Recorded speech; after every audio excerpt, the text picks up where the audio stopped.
नमस्कार मित्र हो, माझ्या यूट्यूब चॅनलमध्ये तुमचं स्वागत आहे. आज मी आणलेत बघा विकत 1 किलो खेकडे आणि ते घेतलेत साफसूफ करून. आणि आता मी त्याची बनवणार आहे भाजी. ते साफसूफ करून उकळून घेतलेत. तर आता मी तुम्हाला दाखवतो कशी बनवायची खेकड्याची कढी. तर प्रथम काय करायचं आहे, बघून ठेवलं आहे आणि त्याच्यावर कढीचं शुद्ध ते तेल टाकलं आहे आणि त्याच्यामध्ये टाकून घेतला आता कांदा. आता हा कांदा आपण मस्त परतून घेणार आहोत एकदम गोल्डन होईपर्यंत.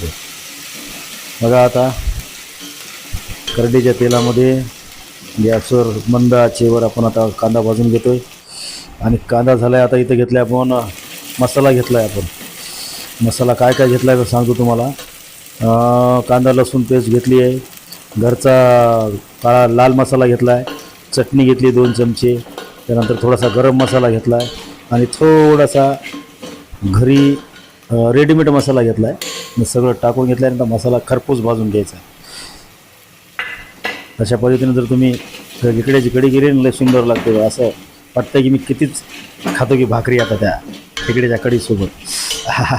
बघा आता कसा मसाला भाजतोय, कसा भाजतोय बघा. त्याच्यामध्ये आता काय केलं आहे, खेकड्याच्या लांग्या बारक्या होत्या त्या मिक्सरमधून काढून घेतल्या. त्याचं जे गर आहे ना ते चाळून मस्त या फोडणीमध्ये आपण टाकून घेतले. आता ते आपलं चांगल्या प्रकारे त्याला ढवळून घ्यायचं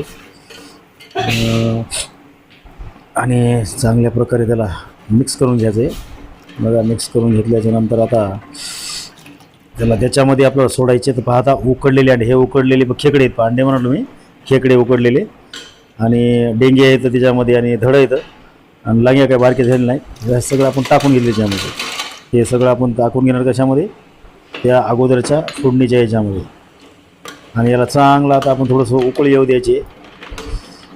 व्हिडिओ बघा आखरीपर्यंत कशी बनवतात. आता बघा कशी दिसते कढी. आणि काय केलं त्या कढीला आता थोडं उकळू द्यायला चुल्यावरून पाणी ठेवलं आहे गरम. आणि कधी भाजी करताना काय करायचं आहे, गरमच पाणी टाकायचं. भाजीची चव जशी आहे ना तशीच राहते सुरुवातीची बी शेवटपर्यंत आणि चवदार लागते मस्तपैकी. आता हे सगळं मिश्रण एकत्र करून घेतलं आहे. गरम पाणी थोडंसं आणि आता मस्त ढवळून घेऊ याला. आणि याच्यामध्ये आता थोडंसं आपण सोडूया. याच्यामध्ये आता थोडं सोडू आपण कोथिंबीर सोडूया. बघा आता कोथिंबीर सोडली आणि चांगलं उकळून घेतले. तर धन्यवाद मित्रांनो. व्हिडिओला लाईक करा, शेअर करा, माझ्या चॅनलला सबस्क्राईब करा.